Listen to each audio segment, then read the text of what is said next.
Welcome to the Christian Media Marketing Show. My name is John. Thanks for hanging out with me today. Whether you're listening or watching, I'm just glad to spend some time with you. And I'm thankful for the feedback that I received from several of you these last couple of weeks about some of the software and just the testing that we've been doing. It's good to hear that you're using it and the feedback from you. We'll have more of that. I've got a long list of software that we're either hosting or using. Some of it's open source, some of it's paid. So sometimes I just buy a trial subscription and look into it and check it out and see if it's something that I think would be of value to the work that we're doing and hopefully maybe a value to you as well. I know that it really varies a lot where you're at, what you're trying to do. We see that we're operating in over 100 different countries where we are running ads. And so, yes, what works in one place doesn't work in another. What worked 6 months ago doesn't necessarily mean it works today. This is why it's so important to continue to be experimenting, to be testing, to be looking into things. There's stuff that we're working on that I have a lot of hope in, but it's yet to be seen if it's going to really work and be a benefit. And so there's things that we're testing, and I'll be sharing those with you for sure here on the show. But thank you for just the feedback on it. Now, in today's episode, I want to talk to you about how you can do your social media marketing, your digital engagement, in addition to paying for your ads. Now, there's two big strategies that come in, push and pull. Push is when you're putting content in front of people who aren't really looking for it. So Facebook, Instagram, they're just going through their scroll and the algorithm is taking content and choosing what to put in front of people. So we're pushing content in front of people, hoping that it's attractive to them, that they will engage with it. Paid content works really well there. You pay to play is the concept.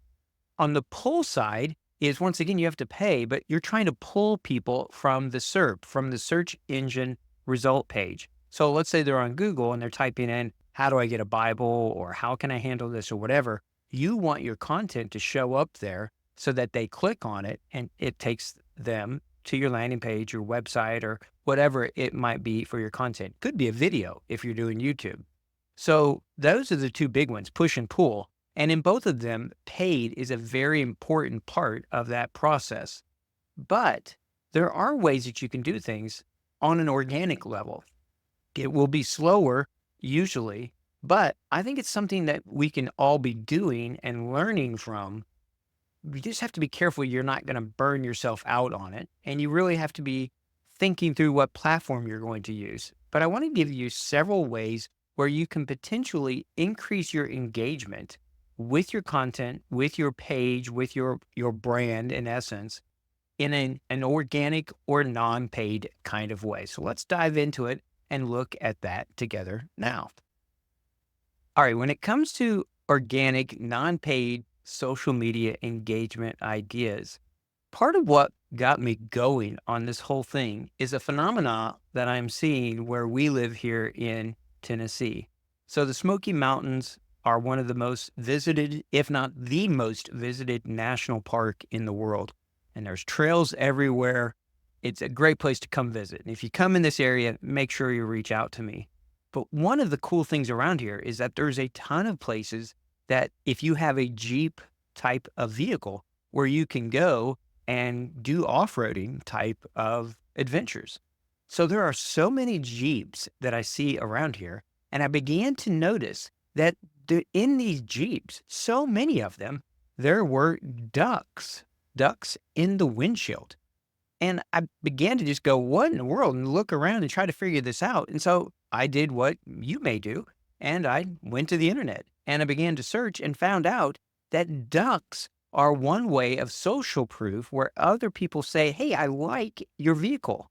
I like what you've done with your Jeep. And so they'll put a duck on top of your vehicle. You might be in a store. You come out and here's a couple of ducks. And so people take these ducks and they're displaying them, showing, hey, look at how many people like my Jeep, my vehicle. Well, that concept of social proof is really important. I continue to come back to it. It's an integral part to our strategy. So yes, with paid push or pull ads, it's important that we have this social proof, people liking, commenting, engaging. But you can continue to do this even when you make content that you're maybe not putting money to. Or maybe you started out organic and then you use it as an ad later. So let me give you a few ideas of some ways that you can do some organic, non-paid engagement types of ads. And one of the key things is just to make sure that you're posting consistently and doing it at a time when people are using that platform. So if you don't happen to be in the location where you're putting your content out, you need to make sure that it goes out at a time when people are there. Maybe look into it. Maybe it's mornings when they first wake up. Maybe it's on a lunch break or a siesta or in the evenings. There's probably some optimal times. The other part of it is that the consistency depends upon the platform that you're using. If you're on something that is like Twitter, or which is now called X, or Threads or something like that, well, it needs to go a lot more frequently. If you're on LinkedIn or Facebook, Instagram, or whatever, well, those, it's important to post consistently, but you don't have to do it 3 or 4 times a day. You don't even necessarily have to do it even every day. You do have to be careful that you don't burn yourself out as you're doing it. But be consistent. This is just true whether you're doing paid or organic types of content. Consistency will help you in the long run. So keep running ads, keep making content, keep putting stuff out there consistently and at the right times. Another thing that you can do is just then engage with people when they make comments or when they're replying. So wait, maybe it's to your content, maybe it's on somebody else's content, which I'll bring up here in a second. But in either way, engage with people. It's social media. So make it social. Engage with people. Comment on their comments. Let them know you like it. Let them know that you appreciate it. Let them know that you've seen that too. When they say amen, say a blessing back to them. Whatever it might be, engage with your audience, especially in the comments area when you're putting stuff out, because that is, well, that's just free. And it's these little small micro steps. Think of them as micro messages. So in your comments, when people are commenting, make sure you engage with them and then participate in relevant conversations. When you're intentionally putting yourself in other groups, when you're joining other types of ones on different platforms, they're going to have different groupings that you can be a part of. Well, get in there and engage with them. Actually participate. Don't just lurk. Don't just take it in, but go ahead and put comments and especially put Christian worldview content out there. You might be really surprised in your context, just bringing in your prayers, bringing in your worldview as a Christian into these conversations could be really, really powerful. And then people will private message you or direct message you. Another thing you can do is just leverage current trends and cultural moments that are happening. So put out stuff when it is a national holiday or if there's something important to your local context that's happening. Put a Christian worldview spin to it, but put stuff out there. Now, be careful. You don't have to always baptize everything that you're putting out. It's okay to just, if there's a local football, soccer team and it's doing great, tell them, hey, we are so excited for you. Go team, whatever that is. You don't have to always make it super spiritual, but when you're being consistent, you are looking for ways to be spiritually conspicuous, which is a friend of mine likes to say that. I think it's just a great phrase. You want to be letting people see that, oh, well, this is what a Christian would think and look at. You do as well then want to use hashtags, especially depending upon which platform you're using. So there's topics, there's hashtags, look into those, look at what people are doing. That will give you a lot of exposure depending upon which platform you're on. So research that. Don't go overboard. All right. You could put 40 hashtags and you're only saying 5 words. Well, that's ridiculous. Don't do that.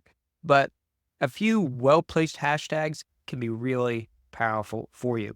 Experiment as well with just different types of content format. Maybe you just usually put some text out. Well, try taking pictures. Try putting out video. Try putting Bible verse of the day over some local footage that you have. Just try experimenting and see how that helps or hurts your engagement. Look to see how people respond when you're putting this stuff out.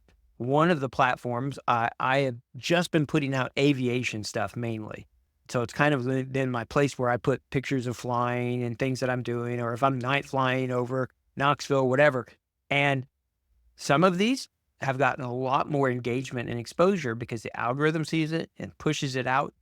Pictures, videos, lots of different ways. So just experiment and see. You may find that on certain platforms, certain things do much better than others.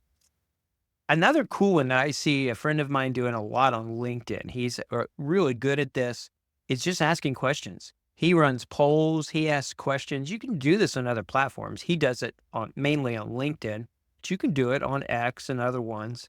Just get people's feedback, hear them, ask them questions, get their input on things. People like to share. People want to talk about what it is they're interested in. So this is a way where you can run polls and ask questions, and that will generate interest. You can also use it to get people who think they already know the answers to things. And this is a fun way where you can say, do you know the top 10 things from scripture? Here's a poll or here's a quiz. See what you think. All right. So just ask simple questions to it. Another thing is just user-generated content. I've talked about this before, but it's really okay if your content that you're creating or that you're sharing doesn't look perfect. That's fine. It just user-generated content looks authentic. And so share yours and then share other people's ones. So if you see a post or you see a thread or a tweet or whatever, and that you agree with, share it. This will help you a lot. And that's what you're looking for with your stuff too, is making it shareable. So share other people's posts, comments, those kind of things with your audience in your social media channels. Also look for ways to cross promote. So you do need to be a little careful on this. Like if you're doing it on TikTok, don't just sit there and just copy it, whatever, and go across, because it won't cross-platform share as well. Like Meta doesn't like YouTube ones as much. And so I don't think the algorithms will reward you that way. But it's okay to take a longer video that you maybe have on YouTube and take some short excerpts, make some reels or shorts from it, use those, use stuff in different places. Make sure you put your branding for your ministry on it, but don't be afraid to cross-promote your content. And even tell people, hey, if you like this, we have longer videos over here on YouTube, or check this out over here on Instagram, or whatever it is that you might be doing. So cross-promote your content. Finally, collaborate and comment with and on other Christians in your context. So I think it's important if you're seeing other Christians sharing organically, like their content, share, comment on it, and hopefully they'll do the same for yours. This is what social media is about, is they want to see people engaging. So the more that you engage and the more that you are sharing with others and you are sharing other people's comments, that in their content is going to help you in the long run. All right. So just a few different ways that you can do it to try to really promote and engage in social media in a social way.